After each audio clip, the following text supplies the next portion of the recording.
Film yang diadaptasi dari kisah nyata menceritakan tentang aksi 3 orang tentara Amerika Serikat yang menyusup ke wilayah pasukan Jerman dengan misi untuk menghentikan unit tempur Jerman yang akan menerobos garis sekutu selama pertempuran di hutan Hurtgen, yaitu sebuah pertempuran sebelum terjadinya peristiwa Battle of the Bulge di Ardennes.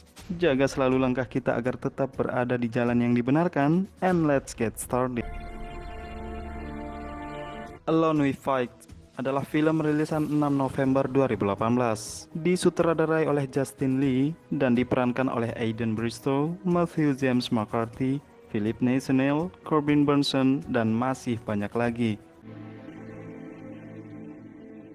Pada bulan Desember 1944, di perbatasan Jerman dan Belgia, sekelompok prajurit Amerika menahan garis perbatasan, menunggu tentara Jerman untuk melancarkan serangan dengan medan tempur di sebuah hutan rimba yang disebut hutan Hurtgen. Bagi orang Amerika sendiri, hutan ini dikenal sebagai pabrik kematian. Ditampilkan 5 orang prajurit Amerika Serikat yang ditawan oleh 4 orang tentara Jerman. Tentara Jerman ini kemudian melakukan penggeledahan terhadap prajurit Amerika Serikat, lalu mengambil beberapa barang yang mereka miliki. Setelah itu, mereka diperintahkan untuk menggali sebuah lubang persegi panjang. Sementara mereka menggali lubang, kelima prajurit Amerika ini berencana untuk melakukan perlawanan dadakan.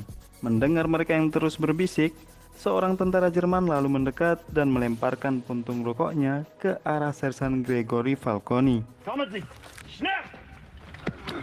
Kemudian penggalian dihentikan dan semua prajurit Amerika diperintahkan untuk berdiri.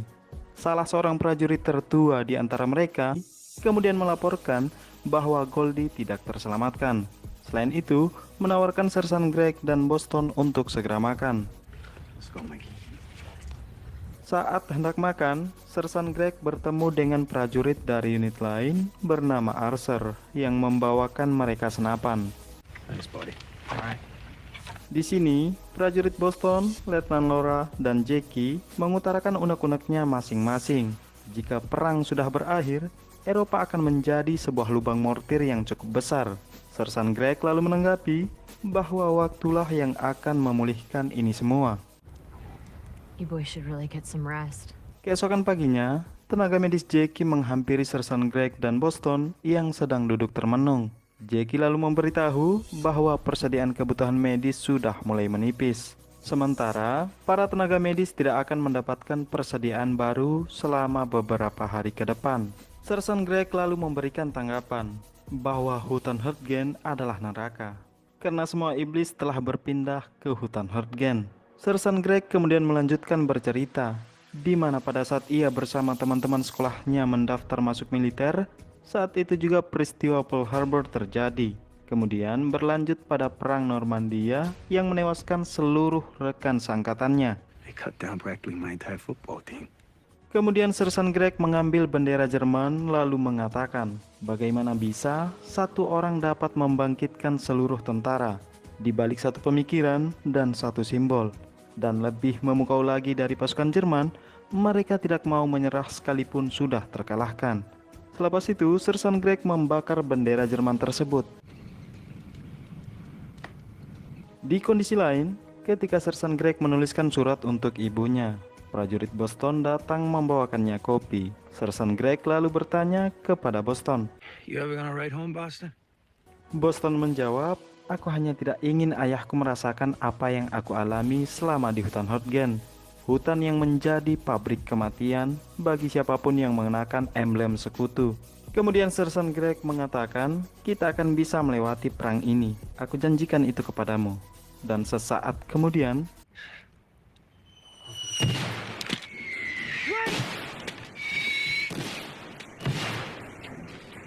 serangan mortir bertubi-tubi membuat keduanya tersudut. Tidak mau terlalu lama terjebak dalam situasi itu, mereka pun bergegas mencari sumber tembakan tersebut. Ketika penembak mortir sudah dalam jangkauan, dengan cepat, Sersan Greg melemparkan sebuah granat, dan terjadilah kontak senjata.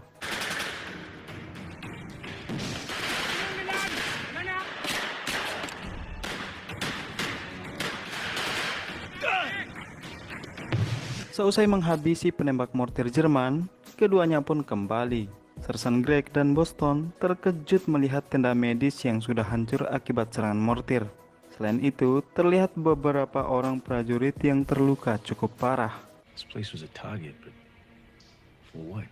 Tidak lama kemudian, mereka kedatangan Kolonel Bradley, yang kemudian memerintahkan agar semua pimpinan unit berkumpul di tenda komunikasi. Di sini, Kolonel Bradley menyampaikan bahwa Jerman tengah mempersiapkan seluruh kekuatan untuk melakukan penyerangan. Sementara sumber daya dan persediaan yang mereka miliki sudah tidak mencukupi lagi untuk menahan serangan Jerman. Ia juga mengatakan bahwa serangan Jerman yang diperkirakan akan datang besok pagi dikombinasi dengan tank lapis baja. Selain itu, terdapat pom bensin dengan jarak 1000 yard dari perbatasan yang akan menjadi asupan tank lapis baja Jerman. Before the attack. Sersan Greg, Boston, dan Archer kemudian mengajukan diri untuk menyusup ke garis belakang perbatasan pasukan Jerman dan akan menghancurkan pom bensin milik mereka, dengan tujuan untuk memperlambat dan memperkecil serangan Jerman yang akan datang. Kolonel Bradley lalu mengingatkan bahwa mereka akan berhadapan dengan penembak jitu dan sarang tentara Jerman yang sedang berjaga. You fellas get these boys all the ammo that they can carry. Selepas itu, Sersan Greg dan Boston pergi menemui dua orang tenaga medis itu untuk mengobati luka-luka mereka. Stay safe out there, Greg. Hopefully next time we see you. Kini persiapan dilakukan dengan mengumpulkan beberapa macam perlengkapan yang dibutuhkan selama perjalanan. Prajurit Boston dan Archer kemudian mengutarakan kemungkinan-kemungkinan terburuk yang akan terjadi pada mereka, karena misi yang akan mereka jalankan terlalu berbahaya. Sersan Greg lalu menegaskan bahwa kita sedang berperang. Tak ada ranjang dengan spray bersih di sini. Kita punya tanah untuk bantal, dan satu-satunya yang menghangatkan kita yaitu saat kita memegang laras senjata setelah baku tembak. It's war, Private. Misi pun mulai dijalankan. Dalam menelusuri lebatnya hutan Hurtgen, mereka harus tetap menjaga kewaspadaan dan kesadaran situasional. Di seperempat jalan, gerak-gerik mereka telah diintai oleh sniper Jerman, yang tanpa diduga, peluru sniper mengenai kaki kanan Archer. Spontan, ia pun berteriak kalau sniper berada di arah jam 12. Di balik pohon, Sersan Greg menyuruh Archer untuk segera berlindung, sedangkan Boston diperintahkan untuk menjemput Archer. Baru saja akan berlindung, tembakan kembali mengenai Archer. Bergegas Sersan Greg merayap dan merangkak untuk menemukan si penembak jitu tersebut. Baru saja akan sampai, si penembak jitu kembali meluncurkan tembakan.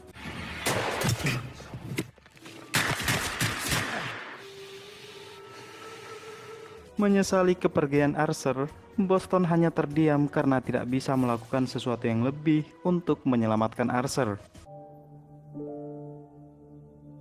Seusai mengurus jasad Archer, keduanya terus melanjutkan perjalanan.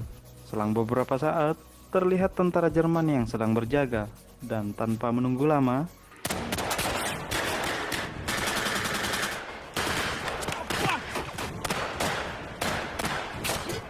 kontak senjata yang terjadi menewaskan dua orang tentara Jerman.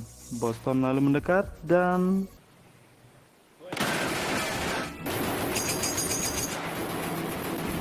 serbuan peluru Jerman membuatnya terkejut. Dari arah kiri, Sersan Greg menembaki seorang tentara Jerman. Sementara Boston menemukan sebuah Panzerschreck milik tentara Jerman. Lalu kemudian,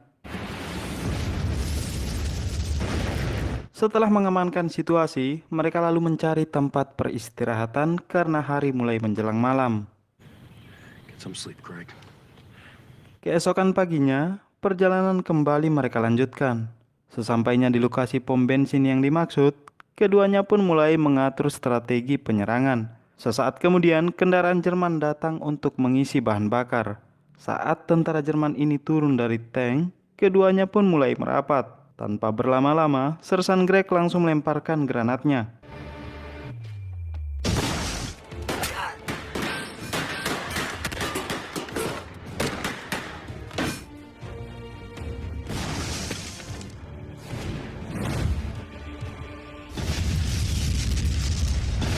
Minyak cadangan pasukan Jerman berhasil mereka hancurkan.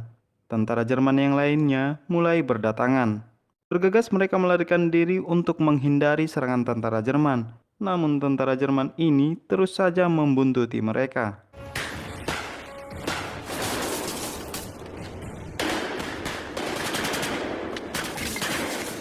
Sersan Greg kemudian meminta Boston untuk melemparkan granat asap dan melakukan gerakan taktis agar bisa saling melindungi dari kejaran tentara Jerman.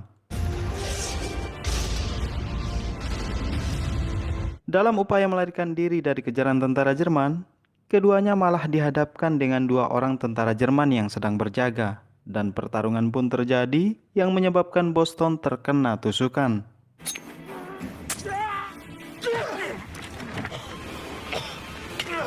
Seusai menewaskan 2 orang tentara Jerman tersebut, Boston berdiri dan hendak meluapkan kekesalannya terhadap tentara Jerman. Namun sayang sekali, Boston mendapat 2 kali tembakan dan 1 luka akibat tusukan pisau. Sersan Greg kemudian memikulnya. Karena kelelahan, Sersan Greg lalu berhenti sejenak dan menyandarkan Boston di sebuah pohon. Tiba-tiba, tembakan seorang tentara Jerman mengenai punggung Sersan Greg dan juga Boston. Come on, Mikey, wake up. Mikey, wake up. Masih dalam kesedihannya atas kepergian Boston, Sersan Greg kembali dikejutkan dengan tembakan yang mengenai punggungnya. Ia pun terus merangkak agar bisa sampai ke perbatasan prajurit Amerika. Sesaat kemudian, sebuah kendaraan tank tentara Jerman memberikan serangan bertubi-tubi terhadap Sersan Greg yang membuatnya semakin tersudut.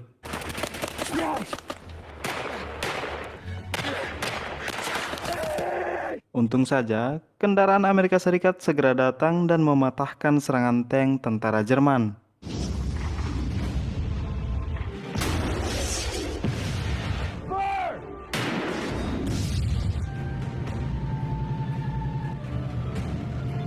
Setelah itu, Sersan Greg kemudian diantarkan ke tenda medis untuk mendapatkan perawatan. Sesampainya mereka, Sersan Greg kemudian melontarkan sebuah pertanyaan yang sekaligus menjadi scene terakhir film ini.